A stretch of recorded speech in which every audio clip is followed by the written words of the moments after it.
Hello friends, welcome to Iha vlogs. ఈరోజు మనం వెళ్తున్న టెంపుల్ శ్రీ ఉగ్ర నరసింహస్వామి టెంపుల్ అండి.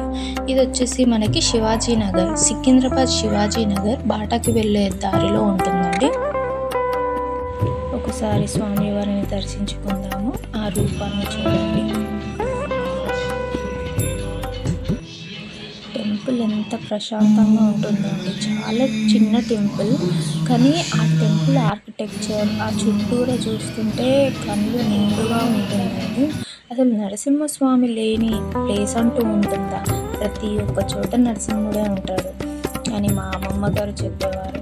మనము ఒక సినిమా చూసేవాళ్ళం చిన్నప్పుడు, భక్త ప్రహ్లాద అనే మూవీ. ఆ మూవీలో ఆ చిన్న బాబు నరసింహస్వామి కోసం నారాయణ నారాయణ అని స్మరిస్తూ ఉంటే ఆ నారాయణుడు మనకి స్తంభంలో నుంచి వస్తాడు.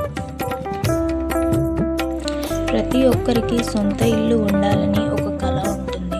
కొంతమంది ఆ ఇల్లు కొనుక్కోవాలి అని అనుకుంటే ఏదో ఒక ఇబ్బంది వస్తుంది.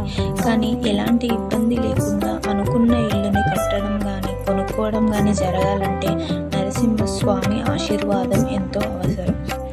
ప్రతిరోజు కాకపోయినా వారంలో ఒక్కరోజు, అలా 21 వారాలు మీరు నరసింహస్వామి టెంపుల్కి వెళ్ళి నరసింహస్వామి స్తోత్రాన్ని జపించండి. మీరు అనుకున్నవి తప్పకుండా జరుగుతాయి. Please share and subscribe my channel అండి. మీకు ఈ వీడియో మనస్ఫూర్తిగా నచ్చి ఉంటే సబ్స్క్రైబ్ చేయండి. Thank you.